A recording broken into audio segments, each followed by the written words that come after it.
Point है state diagram, state machine diagram and state chart diagram, all these are different names of the state diagram. State diagram का एक ही नाम नहीं है, इसको हम स्टेट मशीन डायग्राम भी कह सकते हैं, स्टेट चार्ट डायग्राम भी कहते हैं।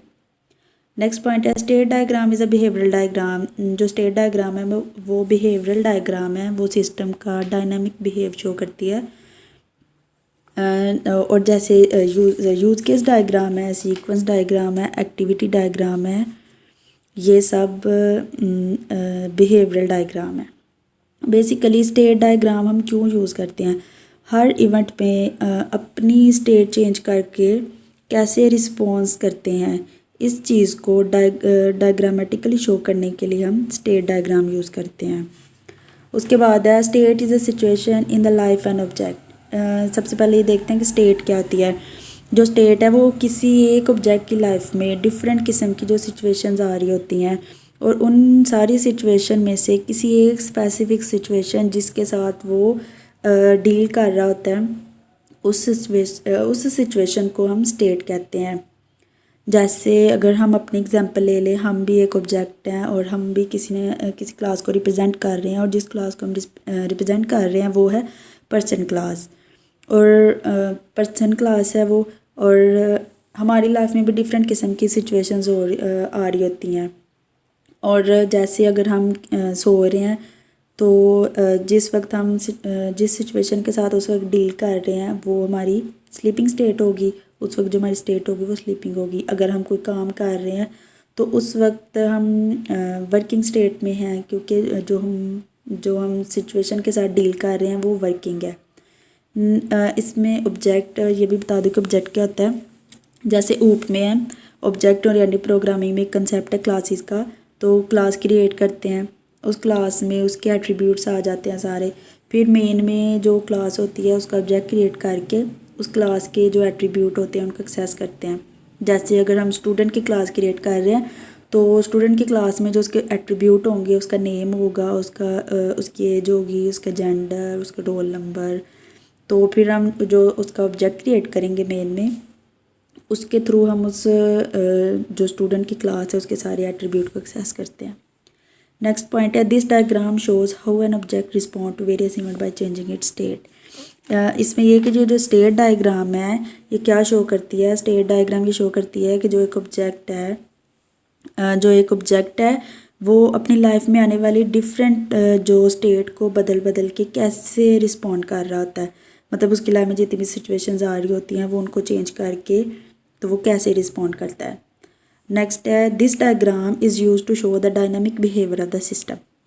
ये जो स्टेट डायग्राम है ये यूज़ करते हैं डायनामिक बिहेवियर शो करने के लिए। अब डायनामिक बिहेवियर क्या होता है, डायनामिक बिहेवियर वो बिहेवियर है जो कंटिन्यूसली चेंज हो अकॉर्डिंग टू सिचुएशन, मतलब हर स्टेट के लिहाज से वो जो उसका बिहेवियर होगा वो डिफरेंट होगा। डायनामिक मतलब कि वो डिफरेंट होगा, जो उसका रिस्पॉन्ड होगा वो डिफरेंट रिस्पॉन्ड होगा। नेक्स्ट पॉइंट है any object of the system can respond differently on the same event. इसमें ये बताया कि ये जो ऑब्जेक्ट है वो सेम इवेंट पे जो उसका रिस्पॉन्ड है वो डिफरेंट भी हो सकता है। जो सेम इवेंट अगर आ जाते हैं तो उन पे जो उसका रिस्पॉन्ड होगा वो डिफरेंट भी होगा। इसकी एग्जांपल मैं आगे बताऊंगी। नेक्स्ट है बेसिक कंपोनेंट्स, मतलब जो स्टेट डायग्राम बनाने के लिए सिंबल्स यूज़ करते हैं वो सबसे पहला है इनिशियल स्टेट। इनिशियल स्टेट एक ब्लैक फील्ड सर्कल रिप्रेजेंट करते हैं। इनिशियल स्टेट हमारी स्टार्टिंग स्टेट होती है। उसके बाद है ट्रांजिशन ये एरो शो करते हैं। एरो मतलब एक स्टेट से दूसरी स्टेट में जाने के लिए हम ट्रांजिशन एरो यूज़ करते हैं, ये सॉलिड एरो। नेक्स्ट है स्टेट को हम राउंडेड रेक्टेंगुलर से रिप्रेजेंट करते हैं, और ये स्टेट ऑब्जेक्ट की कंडीशन उसकी सिचुएशंस को रिप्रेजेंट कर रही है। जैसे अगर हम वर्किंग स्टेट में हैं तो इस वक्त जो हमारी स्टेट होगी वो वर्किंग होगी। उसके बाद है फॉक्स सॉलिड रेक्टेंगुलर बार यूज़ करते हैं, मतलब इसमें जो एक पेरेंट स्टेट होगी फिर आगे उससे एक से ज़्यादा चाइल्ड स्टेट होंगी। जो इनकमिंग स्टेट होगी वो एक होगी और जो आउटगोइंग स्टेट होंगी वो एक से ज़्यादा हो सकती हैं। उसके बाद है self transition pointing back to the self itself, self ये खुद पे जो रिप्रेजेंट करती है वो सेल्फ ट्रांजिशन होती है। उसके बाद है कंपोजिट स्टेट वो use a rounded rectangular to represent a composite state also. ठीक है। वही represent a state with internal activities, मतलब कंपोजिट स्टेट के अंदर इंटरनल उसकी एक्टिविटीज़ होती हैं कुछ। नेक्स्ट है फाइनल स्टेट। फाइनल स्टेट एक फील्ड सर्कल है, उस सर्कल के विद इन अ सर्कल, तो ये नोटेशन रिप्रेजेंट करती है फाइनल स्टेट, मतलब हमारी लास्ट स्टेट होती है, एंड स्टेट होती है। उसके बाद है ज्वाइन। ज्वाइन भी सेम फॉक की तरह ही है, लेकिन फॉक में ये था कि इनकमिंग स्टेट वो एक थी और आउटगोइंग स्टेट एक से ज़्यादा थी, लेकिन इसमें जो इनकमिंग स्टेट होंगी वो एक से ज़्यादा होंगी और आउटगोइंग स्टेट एक ही होगी। नेक्स्ट है, ये एग्जांपल है कंपोजिट स्टेट की। एट वर्क, मतलब ये स्टेट का नाम है। इस वक्त ये जो स्टेट है वो वर्किंग स्टेट है। इसमें आगे फर्दर कुछ कुछ एक्टिविटीज़ होंगी, जैसे फर्स्ट एक्टिविटी है एंट्री एक्टिविटी। एंट्री एक्टिविटी है action perform on entry to state, मतलब उस स्टेट में एंटर होने के लिए जो एक्शन परफॉर्म कर रहे हैं, लाइक अगर लाइब्रेरी में जा रहे हैं, उधर बैठ के पढ़ना चाह रहे हैं, कोई काम करना, कोई नोट्स वगैरह बनाने हैं, तो उसके लिए सबसे पहले हमें उस स्टेट में एंटर होना पड़ेगा, अनलॉक डोर। उसके बाद है डू एक्टिविटी। इसमें यह है कि action perform while in state, उस जिस काम के लिए आप उस स्टेट में आए थे आपने वो काम किया है, कर रहे हैं। उसके बाद एग्जिट एक्टिविटी। अब इसमें यह action perform on living state, अब आपने वो काम कर लिया जिसके लिए आप उस स्टेट में एंटर हुए थे, अब आप उस स्टेट को छोड़ के जा रहे हैं, मतलब वो उस स्टेट से जा रहे हैं।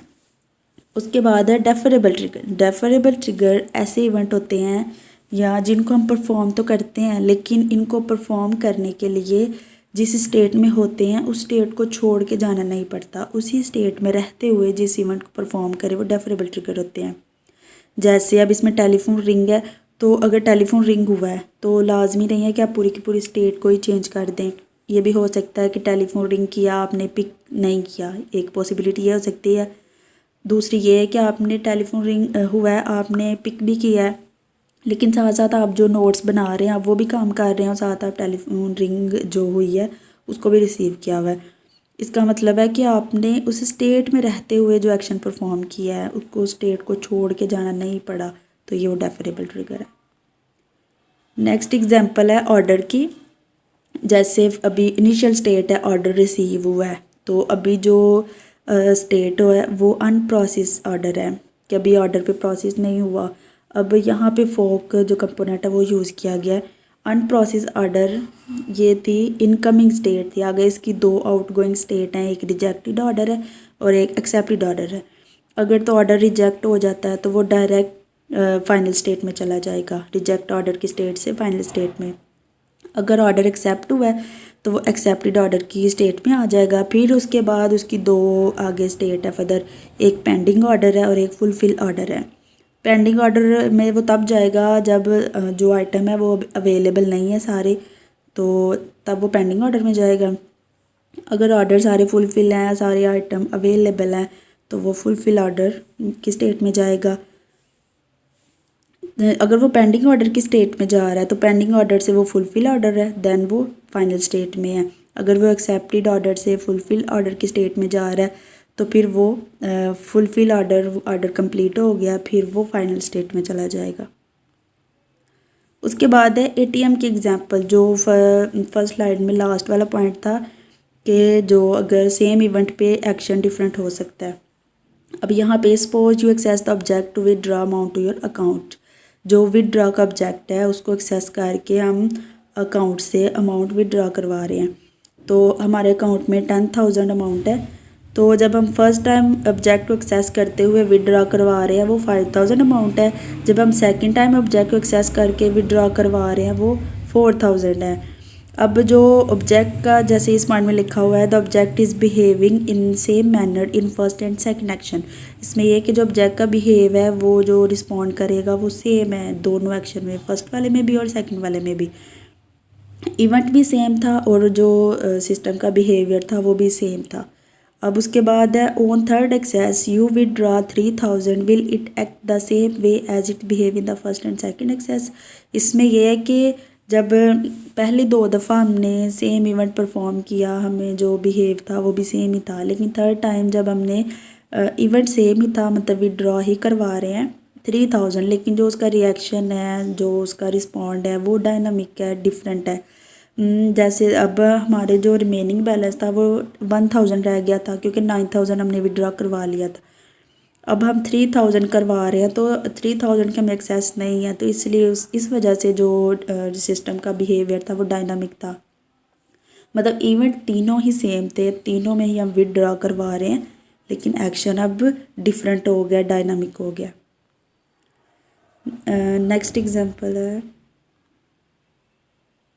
OTP state diagram.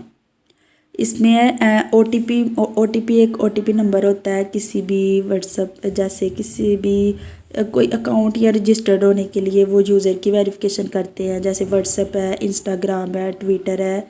तो इन सब पे जब हम अपना अकाउंट क्रिएट करते हैं, रजिस्टर्ड होते हैं, तो हमें ये OTP नंबर सेंड करते हैं हमारे नंबर पे। फिर वो जो OTP नंबर होता है वो हमें लगाना पड़ता है, फिर वो हमारी वेरिफिकेशन होती है। तो इसमें सबसे पहले स्टार्ट हुआ है इनिशियल स्टेट है, फिर उसके बाद एंटरिंग दी OTP की स्टेट में एंटर हुआ है। तो अब यहाँ पे एक एंटर OTP करे, OTP की फिर देन वैलिडेशन होगी। अगर तो वो ट्रू है तो यूज़र अथेंटिसेशन हो जाएगी, तो वो टर्मिनेट कर जाएगा। अगर वो फॉल्स हो जाती है फिर वो एंटरिंग द OTP की स्टेट में जाएगा, फिर वो OTP की वैलिडेशन होगी, फिर यूज़र अथेंटिसेशन की आएगा उसमें, तो फिर वो टर्मिनेट करेगा। नेक्स्ट है प्रोसेस स्टेट डायग्राम। ये प्रोसेस स्टेट डायग्राम जैसे CPU में मल्टी प्रोसेस आ रहे होते हैं, तो वो उसको कैसे एग्जीक्यूट करते हैं, तो वो कैसे कैसे आते हैं। सबसे पहले जो प्रोसेस है वो न्यू स्टेट में आता है, मतलब प्रोसेस क्रिएट होता है।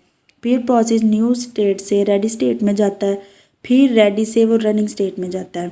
अब जब रेडी से रनिंग में गया है, मतलब CPU को एग्जीक्यूट करने के लिए लोकेट कर दिया गया, CPU उस पर प्रोसेस कर रहा है, फिर वो रनिंग से एग्जिट स्टेट में जाएगा, टर्मिनेट हो जाएगा।